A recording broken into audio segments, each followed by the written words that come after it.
Difference. Zelensky is gone. Beneath their feet, an unemployed faction of 234 deputies. 234 deputies. And elections are unnecessary. Everything, including decisions regarding amendments to the constitution. Solovyov is preparing a coup in Ukraine, and in other Moscow studios, they've already decided the fate of our country.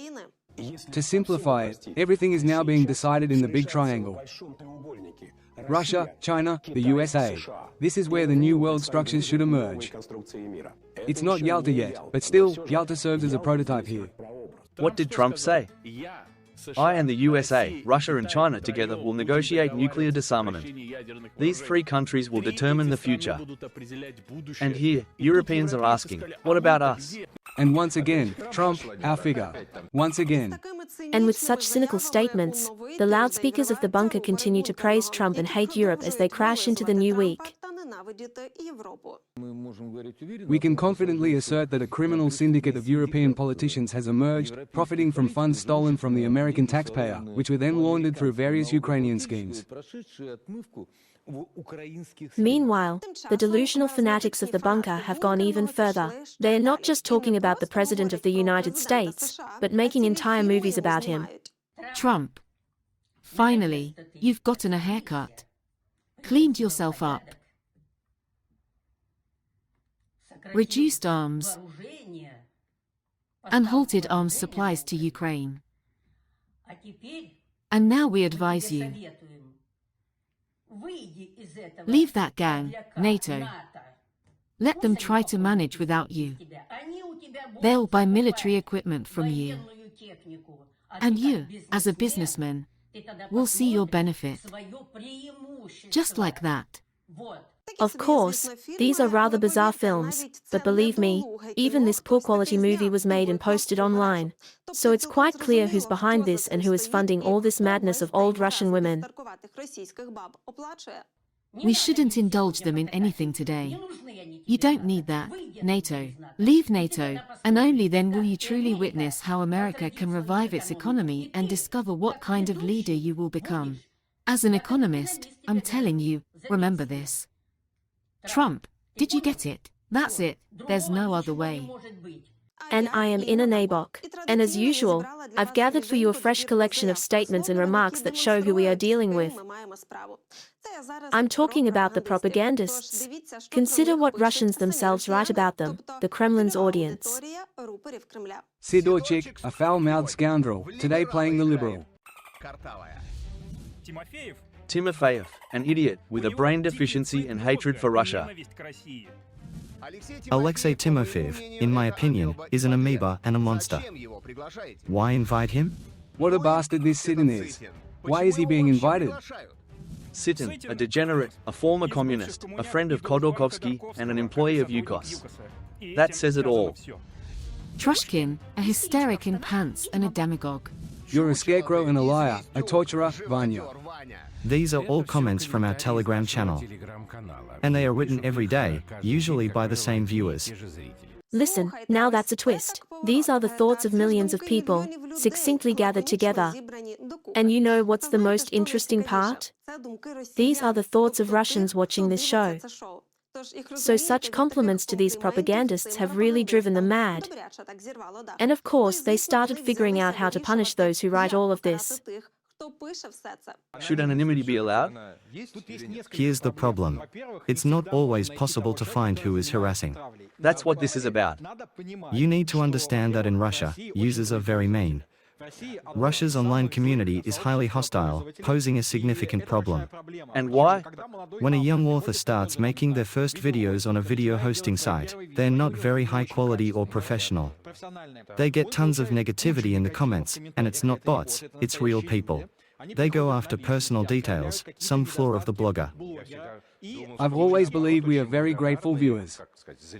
We take our time. A person gets hit. Andrei Nikolaevich, now I will express this evil. There are a lot of these users. They are not bots. And it's convenient to talk about bots. But can we find these users? Meanwhile, in another Moscow studio, not only propagandists but also their guests have struck from the bottom.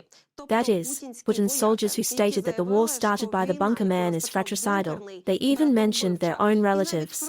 And how do you feel about that? This is a civil war. As for the Russian intelligentsia, that's another story. I have two sisters in Dnipro. I lost contact with them in 2014. You don't communicate. In 2014 we stopped communicating. Sisters. Cousins.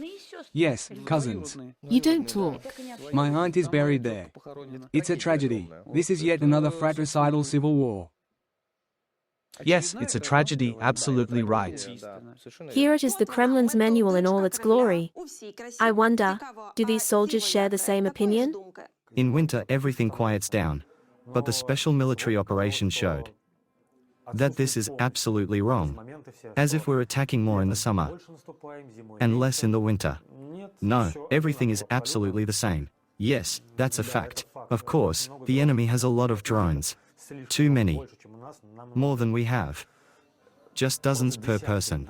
Here the first flies and hits, the second finishes, the third watches. So, that's a lot. Objectively a lot. We have much fewer, by several times. Honestly, what else is there to say?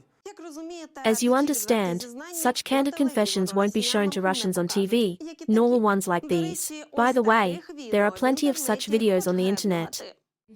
I am the widow of an officer, a senior lieutenant.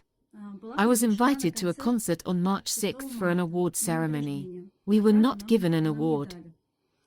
When we were invited into the office, a girl named Christina, whom I had seen for the first time, said these words: "Society should never have to endure the deeply heartbreaking sight of the sorrowful, grieving faces of officers' wives, who carry the weight of their husbands' sacrifices.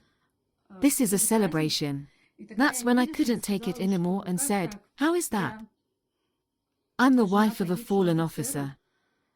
Don't I deserve a celebration? I raise my children alone." After that, I started crying and left. Behind me, I heard the words, "Cry, cry." It was very unpleasant for me. I want justice. But of course, no one will help them, because they should have stood up earlier and fought against the bloody Putin regime. Now, all they can do is whine and complain about injustice, because, let's be honest, there has never been and will never be justice in Russia. Just as there will never be a victory for the Russian Federation in this war. By the way, Putin's henchmen understand this perfectly. That's why they keep coming back to discussions about the illegitimacy of Ukraine's President Volodymyr Zelensky. They even go as far as dividing power in Ukraine. And now Zelensky is planning to meet with Trump. Why? To secure certain conditions for himself and his close ones. Can I be the overseer of your property? Can I organize things here? I'll keep an eye on what I've sold you. Can I stay here? And can I bring a few families with me? Yes. And can I be the leader on the plantations of Ukrainian slaves? Here. Let me be a slave too, but the chief slave. And a few families with me. Can I continue to rule from here with what I've stolen from you? What do you think? Write your opinion in the comments. Meanwhile, I'll show you another video that deserves your attention. So moving on, no comments. Let's watch. Macron declares war on us and says that America can't and doesn't want to, so we can't count on them. We, Europeans, must fight. Duda, Ursula von der Leyen, and others claim that we must initiate an arms race. And by 2029-2030, we must reach a level where, both economically and militarily, we will be fully prepared to destroy Russia. The question is, what should we wait for then? If we already possess clear advantages in strategic nuclear weapons, why should we wait until Europe is fully prepared to reach the same level as us? Why, then, based on this logic, when they openly declare that their primary goal is to deal a strategic defeat to Russia and completely destroy Russia as a state along with its entire people, should we continue to tolerate their existence? I just want to understand the logic. Why don't we strike right now at the locations of the Franco-British nuclear forces? That's why I say, they regularly strike from the bottom of the swamps. And who will emerge from this pit next time, I'll tell you tomorrow. Subscribe to the channel, don't forget to give feedback, and, of course, leave your likes and comments.